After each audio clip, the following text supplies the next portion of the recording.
검찰 특별수사본부가 오늘 오전 경기도 과천에 있는 국군 방첩사령부를 압수수색했습니다. 서울중앙지검에 나가 있는 취재기자 연결하겠습니다. 구민지 기자, 방첩사 압수수색, 뭘 보겠다는 겁니까? 네, 방첩사는 이번 비상계엄 사태 전말을 규명하는 핵심 기관으로 지목됩니다. 이 때문에 검찰 특수본은 오늘 방첩사령부 사무실 등에 대한 강제 수사를 통해 비상계엄 당시 상황과 관련한 자료들을 확보하고 있는 걸로 보입니다. 비상계엄 당시 방첩사는 국회와 중앙선거관리위원회에 병력과 요원을 파견했습니다. 계엄을 앞둔 지난달 여인영 전 방첩사령관의 지시로 작성된 문건 역시 어제 민주당이 공개했는데요.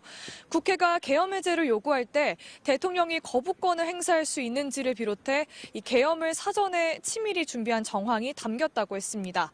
검찰은 군검찰과 함께 여인영 전 사령관 등 방첩사 간부들의 집무실과 공관, 또 전국에 흩어진 방첩사 사무실을 압수수색하고 있습니다. 내일 여전 사령관을 불러 조사할 가능성도 제기되고 있습니다. 다른 군 간부들도 줄줄이 소환되고 있는데요. 먼저 곽종근 전 육군 특수전 사령관이 오늘 오전 10시 15분쯤 검찰에 출석해 조사를 받고 있습니다. 곽 전 사령관은 비상계엄 사태 당시 특전사 707 특수임무단을 국회에 진입시켰습니다. 앞서 곽 전 사령관은 인터뷰를 통해 김용현 전 장관이 의원들을 끌어내리는 지시를 했지만 본인은 위법하다고 생각해 따르지 않았다고 주장했습니다. 하지만 오늘 국회의원 150명이 모이면 안 된다는 지시를 곽 전 사령관이 내렸다는 이 김태현 707 특임단장의 반박도 나온 만큼 검찰도 이 부분을 집중해 조사할 걸로 보입니다. 검찰 특수본은 비상계엄 당시 계엄사 부사령관이었던 정진팔 합동참모차장도 오전부터 불러 조사하고 있습니다.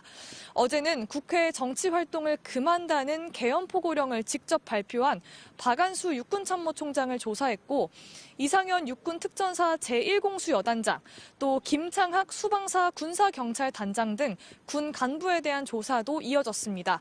다만 이들은 모두 아직까지 참고인 신분입니다. 검찰은 이번 조사가 각자의 혐의를 소명하는 것보다는 이 피의자인 김용현 전 국방장관과 관련한 사실관계를 파악하기 위한 거라고 설명했습니다. 네, 어제 오전 긴급 체포한 김용현 전 국방장관 계속 수사하고 있죠? 네, 김 전 국방장관은 오전 10시부터 검찰 조사를 받고 있습니다.